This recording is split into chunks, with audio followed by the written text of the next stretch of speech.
In today's episode, it's actually a pretty big deal that Zion is traveling with the team, plus the Lakers are the 11th seed. What are the chances they actually missed the playoffs? And let's also revisit that Anthony Davis trade just a little bit. It's the Wednesday episode of Locked On Pelicans. Let's go.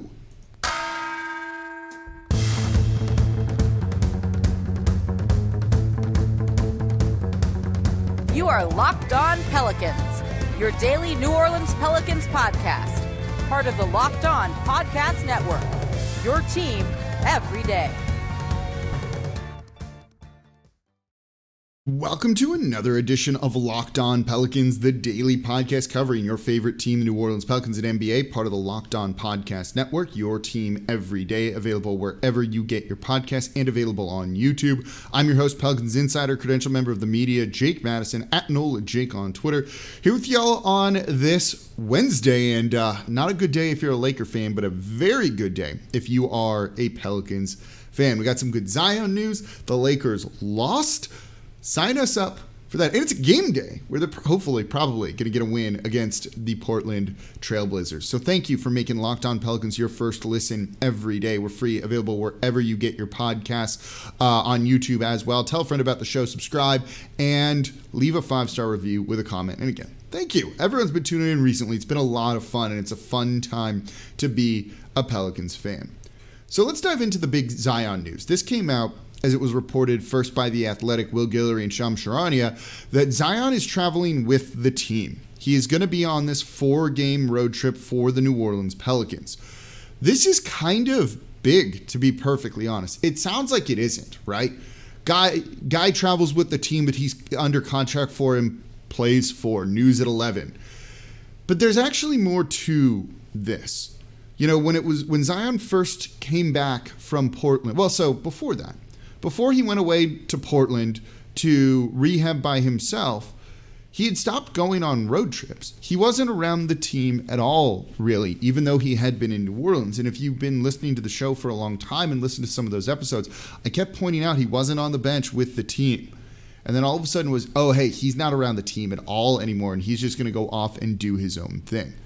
And so you kind of signaled something a little bit bad there. Now that he's back in New Orleans, when he first came back, it was reported that he wouldn't be traveling with the team. You know, and frankly, there isn't a ton of reason for him to, right? You can do all of the work, the training, the rehab, what have you, back at the team facility.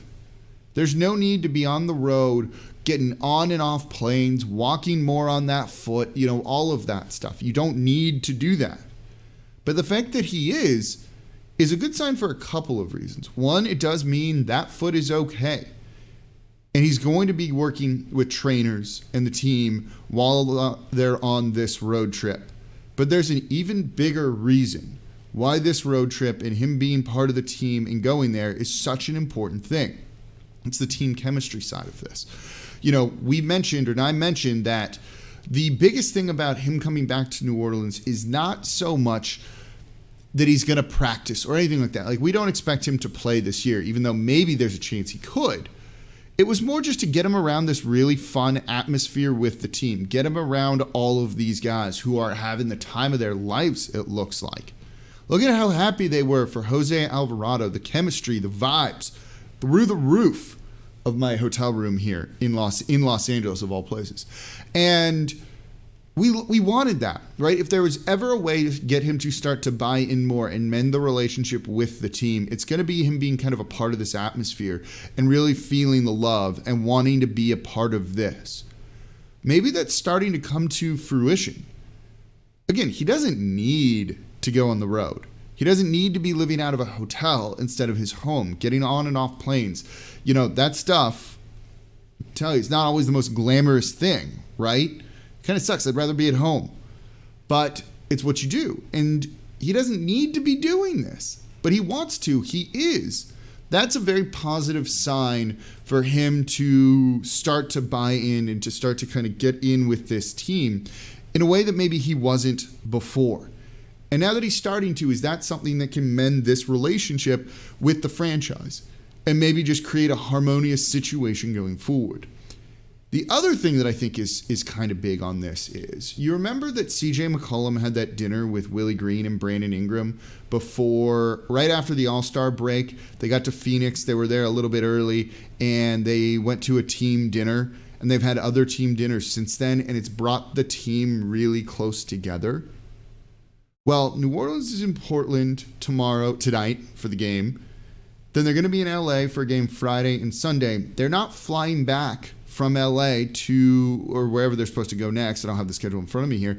They're going to have a team dinner that Sunday night, or over one of those games, I believe. And Zion's now going to get to be a part of that team dinner.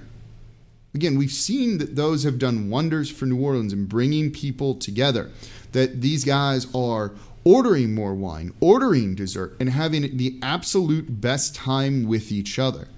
And so now Zion's going to get to take part in one of those team dinners.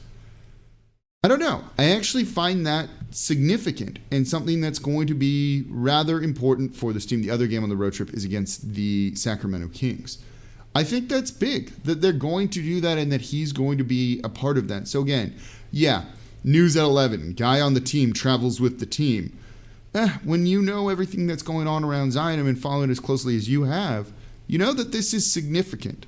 And so I think it's really important that he's going to be around the group, that he's going to be at that team dinner that seems to do wonders for this Pelicans team.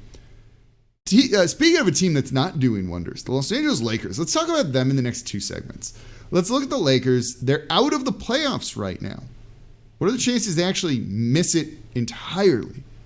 And what does that mean for New Orleans? And then let's revisit the Anthony Davis trade a little bit. So that's coming up here next in today's episode of Locked On Pelicans. Before we do that, though, today's episode of Locked On Pelicans is brought to you by PrizePicks. All right, NBA fans, are you looking for a daily fantasy option for the NBA? Then you need to try the award-winning app PrizePicks. PrizePicks is daily fantasy made easy. I love this, and I know you will too.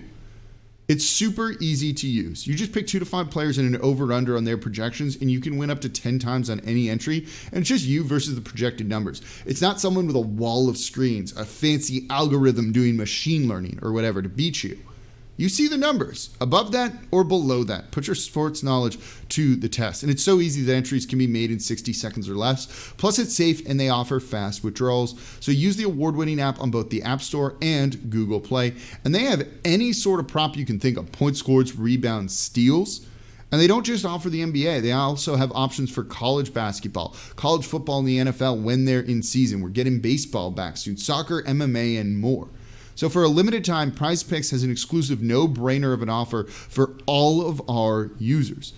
You're going to get $50 for free if a player in your first PrizePick entry scores a single point, but you must use promo code NBA. That's right, this is an exclusive offer available for Locked On fans. Sign up today, use promo code NBA for $50 for free if a player in your first PrizePick entry scores a single point. All right, thank you for making Locked On Pelicans your first listen every day. Now, for your next listen, check out the Locked On Now podcast, nightly recaps of every NBA game with analysis from our local experts. It's free and available wherever you get your podcast. You can't get all the context from a box store. You need a little bit more than that. That is where the Locked On Now podcast is going to do it under 10 minutes for you. All right, let's talk about the Los Angeles Lakers. I feel well versed in this topic. I've actually gone on a couple of Lakers podcasts recently, including Locked On Lakers, and they said go get in their comments on YouTube. They're willing to weather the storm that they said they deserve. They don't think this team's good. And I also went on the Anthony Irwin show, which is part of SB Nation, and he's actually the previous host of Locked On Lakers, a guy I like a lot too. Neither of those shows are happy with the Lakers right now. And they just got smoked. I have the Clippers Jazz game on right here next to me. But they got smoked by the Dallas Mavericks. No Anthony Davis, no LeBron James. And that loss drops them into a tie with the San Antonio Spurs for the 10th seed in the Western Conference. And that means, because the Spurs have the tiebreaker, that they are out of the play-in tournament right now. This is big. This is actually very, very big. And it's mainly because, and you may know this by now, the Pelicans get the Lakers pick if it falls into the top 10. the way the standings are, and the New York Knicks actually doing well right now somehow, they've won 4 in a row, and the Washington Wizards being okay as they continue their march towards the end of the season, the Lakers are tied with the San Antonio Spurs for the 8th worst record in the NBA right now. So as things stand today, if the season ended, the Pelicans are in a good position to get that Lakers pick. Imagine New Orleans wins the play-in tournament and gets into the postseason and also gets a top and gets the 8th pick in this upcoming draft. This draft's not great. I don't know if you're going to be picking from a bevy of great choices over there at 8, but it's a tradable asset, right? You want to move on from Devontae Graham, try and upgrade, package him in the 8th spot, or in the 8th pick. What could you get? Probably something kind of decent. So this looms large for New Orleans. And when you look at the strength of schedule remaining, the Lakers aren't in a good spot necessarily. They have, out of some of these teams here remaining, they have a tougher strength of schedule than basically anyone. It's second or third, depending on where you look, toughest going forward. They don't really have easy games. They have the Oklahoma City Thunder, who've beaten them twice. They'll probably win that game over the Thunder, though. They play New Orleans on Friday. That's basically it. And I don't know if the Pelicans are easy for that Lakers team right now. The San Antonio Spurs, by contrast, actually are in a pretty good spot when it comes to their schedule. It's not nearly as hard. It's hard, but it's not nearly as hard as the Lakers are. And they get 2 games against Portland, who's just blatantly tanking. If you're Los Angeles and you lose LeBron for a little bit more, it doesn't sound like he's going to play against the Utah Jazz, and maybe Anthony Davis is going to make his return against the Pelicans.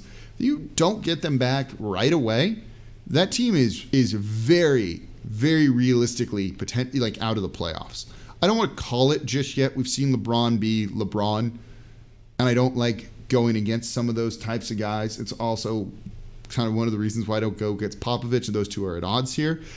But there's a very realistic possibility they're not going to be in there. These guys aren't good, right? You have Russell Westbrook feuding with media after the game. You have Stanley Johnson being like, yeah, I mean, we can't give up.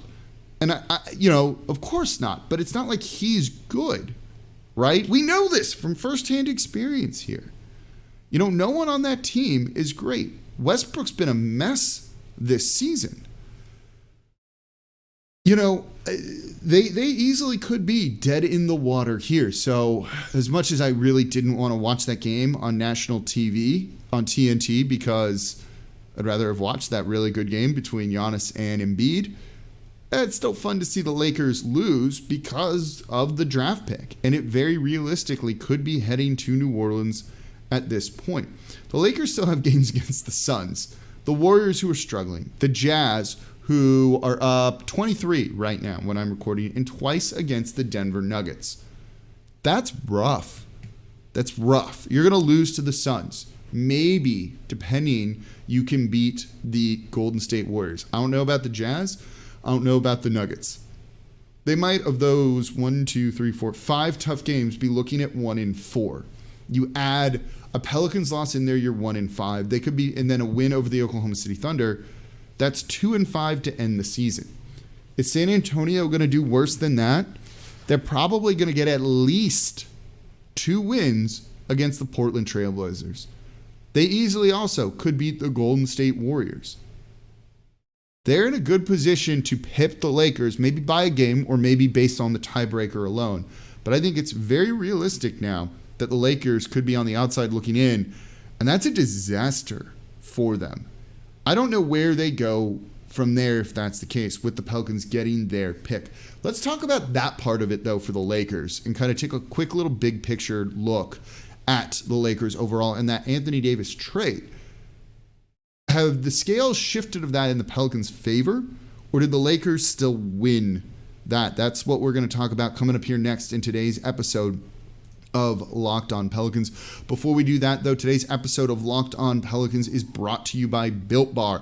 Built Bar is the best tasting protein bar out there. I have these in my bag here. I keep them on these trips for work that I take when I need a snack. And instead of just going for junk food or buying some crap at the airport, I can reach into my bag and grab a Built Bar and eat something healthy for me that still satisfies the sugar cravings or all those urges that you have. Because Built Bar is awesome tasting and they're just good for you. I don't know what else to say. You've got to give these things a try. If you eat a protein bar, these are not like your normal protein bar. They taste like a candy bar. They're not dense. They're not chalky and dry. The consistency is great. They have unbelievably delicious flavors. The mint brownie is basically mint chocolate chip ice cream and awesome. Salted caramel tastes and feels like a candy bar with the way it's made. And all Built Bars are covered in 100% real chocolate. And have you tried the Puffs bars? And if you haven't, you're missing out on one of the best tasting Built Bars. Puffs are the first ever protein infused marshmallow. They're fluffy. They're light. It's unlike any other protein bar you've ever had. So go to Built.com, scroll down to the macros chart, and you're going to be blown away. Most bars contain 130 calories, 4 grams sugar, 4 net carbs, and 17 grams of protein. Compare that to what you're eating now. Built Bar is going to taste better and be better for you. So go to Built.com, use promo code LOCK15 and get 15% off your next order. Again, use promo code LOCK15 for 15% off over at Built.com. All right, thank you for making Locked On Pelicans your first listen every day. We're free and available wherever you get your podcast. We're here Monday through Friday, breaking it all down for you. Anyone else doing that? Subscribe wherever you get your podcast and on YouTube. Tell a friend about the show and leave a 5-star review with a comment. So when I went on Locked On Lakers, they asked me a question. You know, they're very down, as they should be, on this Lakers team. I think the media that covers them is waiting for this season to end too. They asked me a question, you know, who won the trade? You know, they've traded away or lost some of the pieces, right? Josh Hart's not here anymore. Lonzo Ball's not here anymore. But, you know, Josh Hart was included in a trade for CJ McCollum. And some of the picks have been used a little bit, one of them going to Memphis in the deal that brought Jonas Valanciunas back. So in a sense, you could also look at that trade, and it's still TBD on some of it, as Brandon Ingram, CJ McCollum, Valanciunas, and a little bit of TBD stuff. You know, does that kind of tip the scales of this trade for Anthony Davis? Partially because all Lakers fans are down on Anthony Davis right now. And I think the national media narrative has changed about him a little bit, right? I think we've just kind of decided on who he is.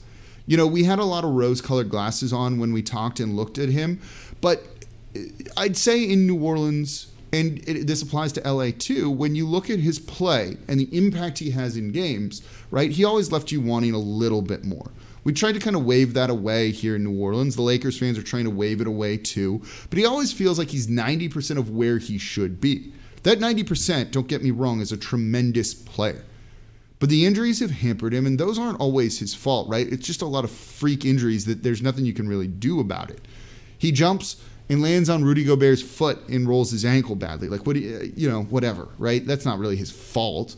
So some of the stuff holding him back is not his fault, but has he grown as a player? He hasn't become a very consistent good shooter or anything like that outside of a bubble postseason. And that's it. He is who he is, which is a damn good basketball player, but clearly not a guy who's a number one. And that seemed to be the plan in LA. Trade for him, have him play alongside LeBron, and then kind of transition him to being the number one guy on the team. But that seems like it would be a bad idea to do. And so has that kind of shifted the scales of that trade between the Lakers and the Pelicans for Anthony Davis? And I'll give you the answer here that I gave on Locked On Lakers.